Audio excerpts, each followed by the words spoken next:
I like being lean, seeing lines in my legs, no fat, just muscle. I like seeing a jawline, alright? I like seeing some definition in my muscles.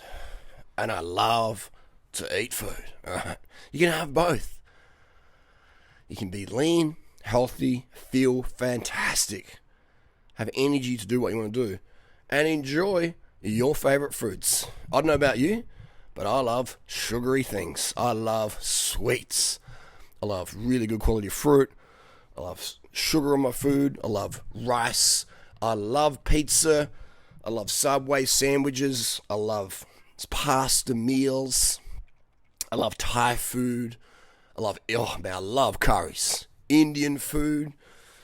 Sugary drinks with real sugar in there. Not high fructose corn syrup, but actual sucrose, table sugar. I love that stuff, man. I love that stuff. It's, this is one of the last ones that's got cane sugar in it. Maybe it's changed what country you're in, but this one here, got cane sugar in that. It tastes great.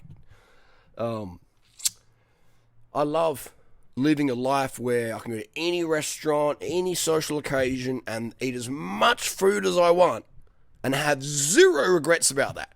I love that level of freedom.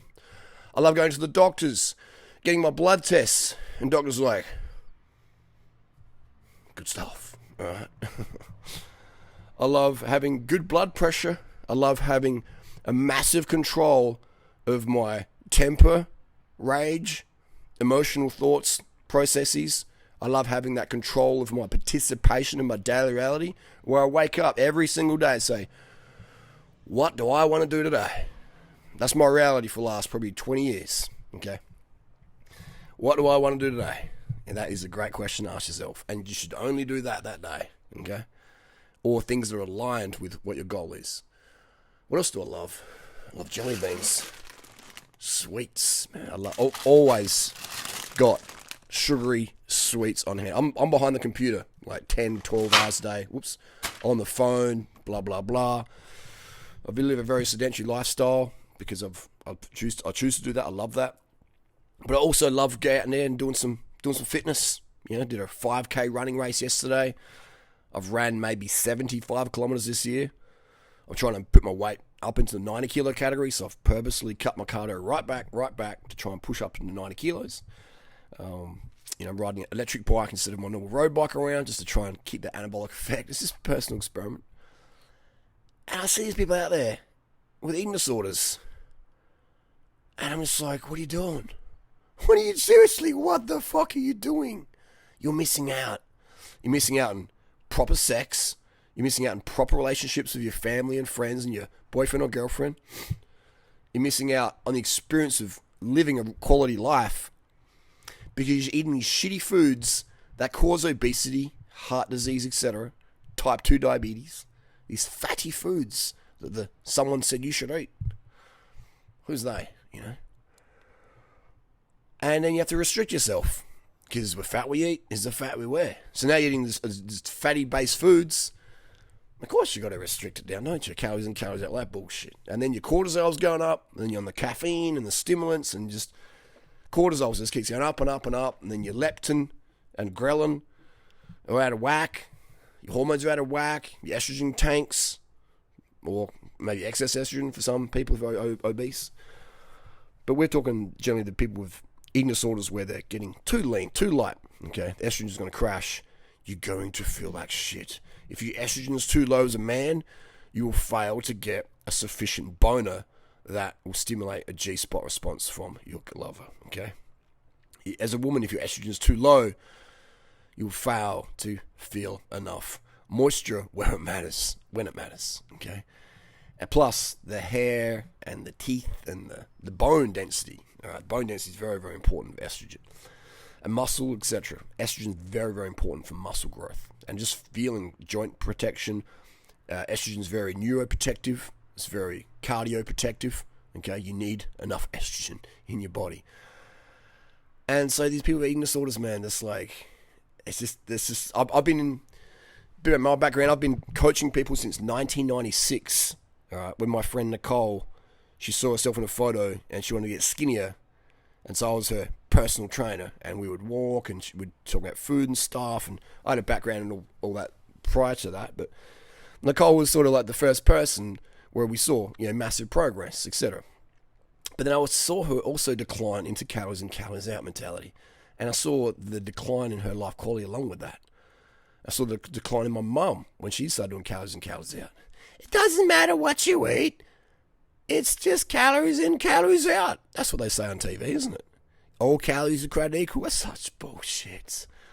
If I eat 3,000 calories a day from fatty, greasy foods, my hair's going to feel greasy, my scalp's going to get itchy, my back's going to be all greasy, all right? I'm going to have insulin resistance, I'm going to fail the oral glucose tolerance test.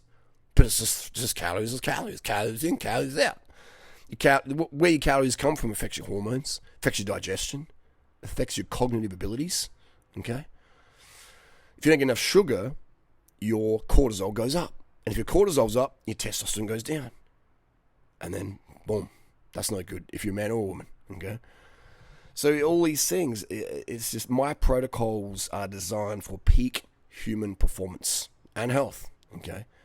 But you can't have, if you can't perform, you're not healthy, okay? If you cannot perform, if you can't sprint, if you're able-bodied and you can walk down the street, okay?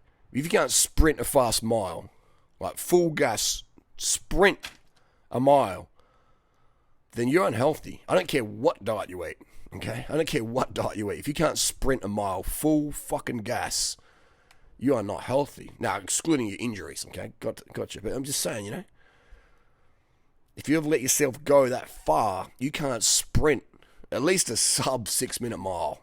Let's be generous, sub 7 minute mile. Then you're unhealthy, okay?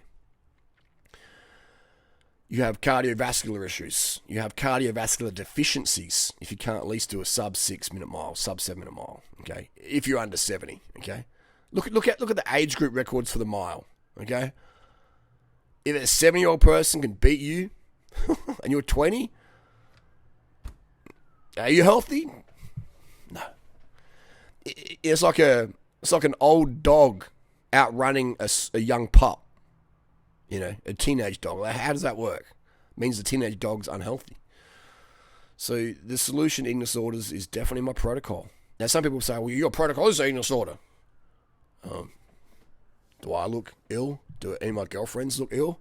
When they live with me, they look fucking amazing.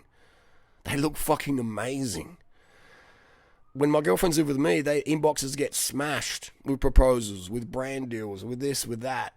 All right, that glow they have is so rare. All right, in today's filtered world.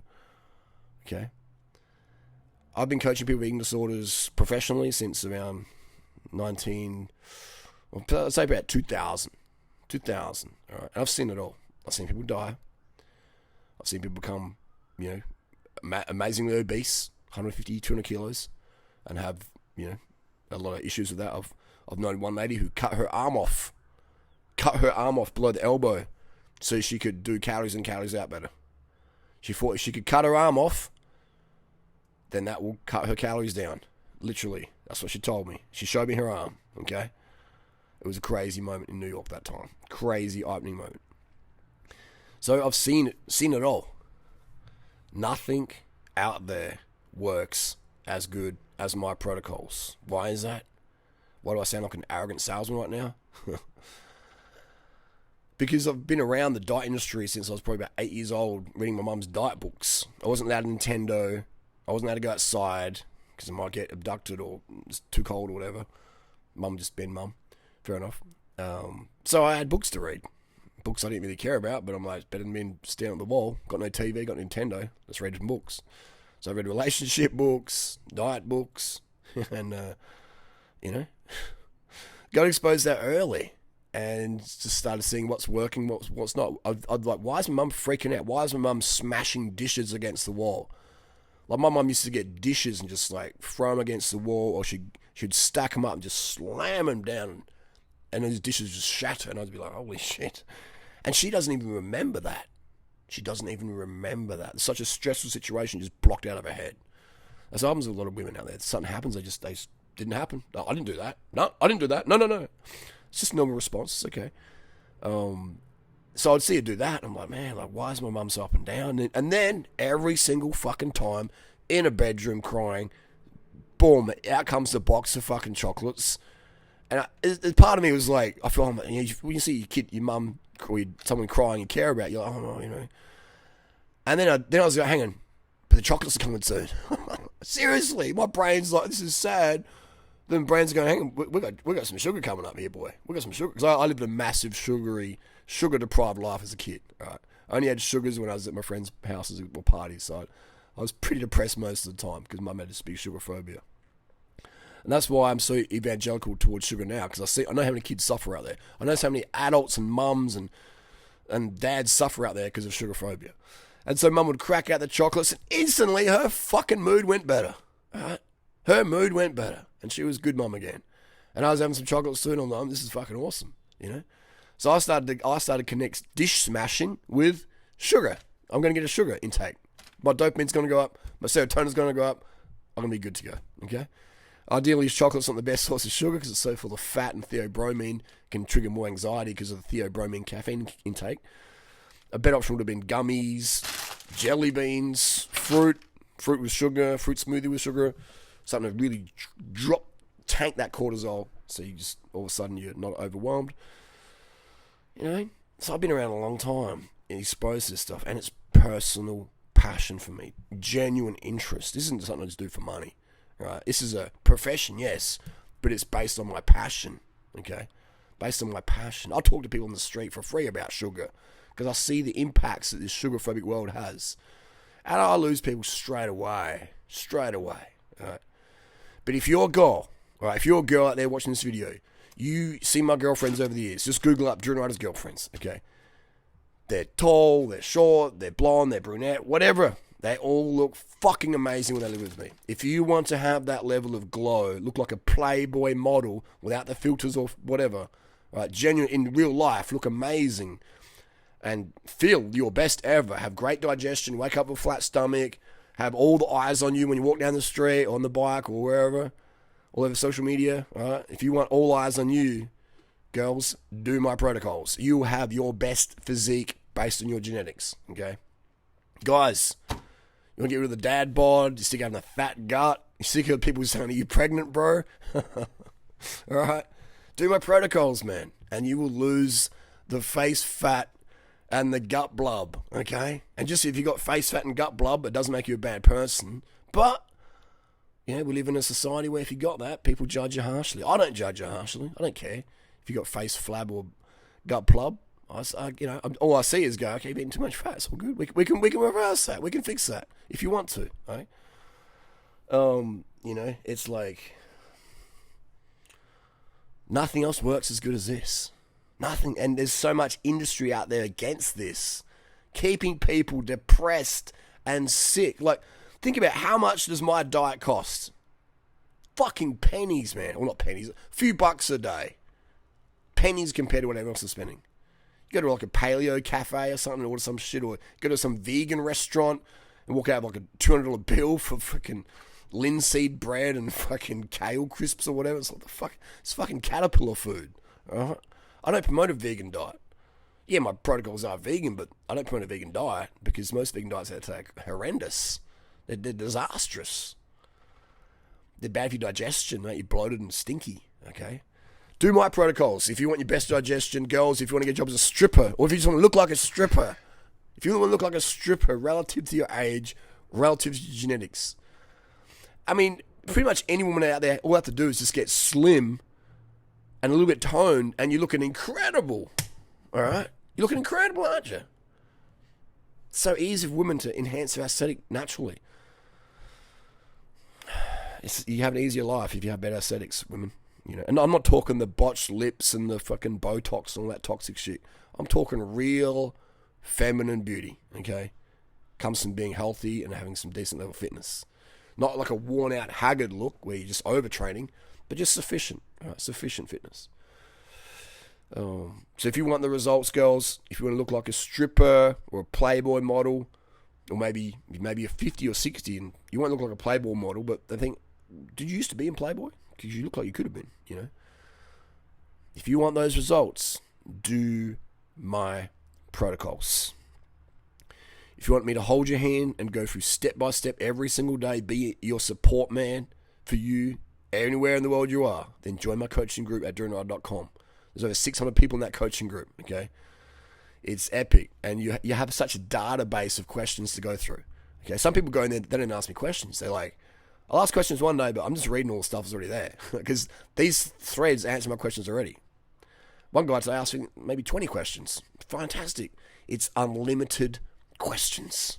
If you got 1,000 questions a day, then you ask me 1,000 questions a day. All right? That's the sort of coach I am. Unlimited fucking questions. Okay? About anything. Could be relationships, weight loss, social media careers, travel, whatever. If you think I can help you with that, please ask me these questions in my coaching group. Okay? If you just want an ebook, summarize it, durianrider.com. I update these ebooks continuously with the latest information. Okay? And you get free updates on that. Okay? So it's just, the information. Or if you don't want to spend any money, just watch my videos. Okay? I've got over 7,000 videos on YouTube. 7,000! Far out, it goes quick. I see people, I've got a pigeon. I caught a pigeon yesterday. I was on the bus station, and it had been abandoned, or maybe fell at the nest. There was no parents around. It was very weak. And so I've been feeding it up. I've been feeding it some water and peas and some pigeon mix. And the birds come onto life. I'll do a video about it. And that's what happens to people I coach. They come to life. They're like, fuck. We have to update the thoughts we have in our head. People say, but sugar says this, sugar does that. And I'm like, who says that? Jamie Oliver, my fat doctor, the New Zealand journalist and eating disorder on that sugar show. Do you want their quality of life? Can they turn you into a stripper? Can they help you get a stripper physique as a woman? If you go to your doctor and say, hey, doc, I'm a 24-year-old girl. I want to get a stripper body. Doc's going to be like, what the fuck did you just say? Or they're going to go, mental health. You know what I mean? If you say, hey, durianrider, I want a stripper body, I'll be like, hey, you mean like Natasha? Or like Tori? Or like Leanne? Yeah? We can do that for you. How long will it take? How dedicated are you? How far away are you from a stripper body right now? What medications do you take? We run through all the procedures, okay? Natural procedures, not surgery. It's because you can get surgery and liposuction. That shit just comes back. It just comes back. And you spend how many thousands of dollars to get liposuction, and the shit just comes back because you haven't changed shit. It's a scam. It's a fucking scam. Okay? Fuck, people suckers out there. Anyway, so you know what I mean? Like, there you go. Okay? That's why I am the best coach out there. Because I cover it all. Tony Robbins, man. Tony Robbins couldn't get you a stripper body. He's an incredible speaker. Dude's a master. But he couldn't get you a stripper body and be sane. You'd probably go, just do a juice fast and starve yourself. And go fucking crazy in the meantime. Then rebound like Kirstie Alley. And look like a heifer from Kansas. A 400-pound heifer from Kansas. On a boatload of SSRIs. Which bloat you out like heck. It's sad. I see people suffering out there. And, it just... And a lot of people are parents. Or they've got parents. And as a parent, you don't want to see your kids suffer. Even if you're the most fucked up parent in the world, you don't want to see your kids suffer. A lot of parents suffer because their kids are suffering. And then the parents go to drugs and alcohol to deal with the cortisol of the suffering they see from their kids. And a lot of this stems from insufficient daily carbohydrate intake. Cortisol goes up. You just can't get over shit. You know what I mean? It's fucking rife. And the solution's so simple, people's egos can't handle it. No, it's sugar, carbohydrate. Like, no, doing it. And then you got people who do my protocols, and they're fucking raving from the rooftops. And you got the people out there who are... Look at all the people who diss my protocols. Look how... And I'm not saying this as a hate, I'm just saying this as look at them. Fucking look at them, how sad, depressed, spiteful, dark eyes, you know what I mean? They don't have a cheeky smug green, they're depressed, they're angry, hateful, spiteful people, and they need a fucking hug. They need a fucking bag of jelly beans, stat. Oop, a bit loud. You know, they need the bananas and the rice cooker up there. That's what they need. You know, it's like all those. Do you want to live like them? So whenever you see people critique my shit, just look at them closely. You go, no, I don't want that. Okay? I don't want that either. I want for them what I have. Well, you wake up every day going, fuck, I'm alive again. I get to have another day, helping fix this fucking crazy world. Yes, please. You know, like, fuck. It's just, it's a crazy world out there, man. And it's getting fucking crazier. This sugar phobia shit, I'm just like, oh my God. Oh my God. Meanwhile, I'm over here fucking living the dream fucking life. It's like, man, my dream life, okay? My dream life. It's crazy out there. Eating disorders, man. Why? It's 2022. Why the fuck would you want to have an eating disorder when you can live with abundance and be lean and fit looking and have fucking energy, get shit done? Like, I love feeling fucking fit. You know, I love feeling fit. Like, going up to 90 kilos and having to cut my fitness back, it's about, you know. But it's not permanent. I can handle it. But yeah, I'm you know, it's just, it fucking feels good to be fit. To have that lung function and just rip it down the street. Like when I run a marathon, like, or 10K, where you're just fucking motoring along, just running, just sprinting, you know. It fucking feels good, man. It feels good. Same on the bike, just launching up the climbs. It's, you know, it feels fucking awesome, you know. Especially with natty as well. I'm talking natty, alright. That feels fucking awesome. Enhanced feels awesome too, but feeling natty, especially like the stimulants, like, you know, no stims or very low dose, so you're fully lucid, you're fully sober, relatively. Just that feeling where you just can really soak it up, you know, not bunging off your head, so you can't remember shit, where you can really be fully present. That's an incredible feeling not many people ever achieve. All right. Wish more people could experience that. But eating disorders in 2022, man. What are you fucking doing? Seriously. What the fuck are you doing? Life sucks when you've got it. Like, you have the power to stop that today. Do my protocols. I guarantee you have the best quality life ever. Okay? If you don't believe me, just Google up who my haters are. Well, they're actually my biggest fans. Google up anyone who's talking shit about me and have a look at them. Look at the stress or the spite or the fatigue or the anemia, the paciness. Yeah. Look at them. And if you want that results, then listen to them. Otherwise, you're a crazy Aussie bogan with 30 bananas a day. I'm here for you. Always.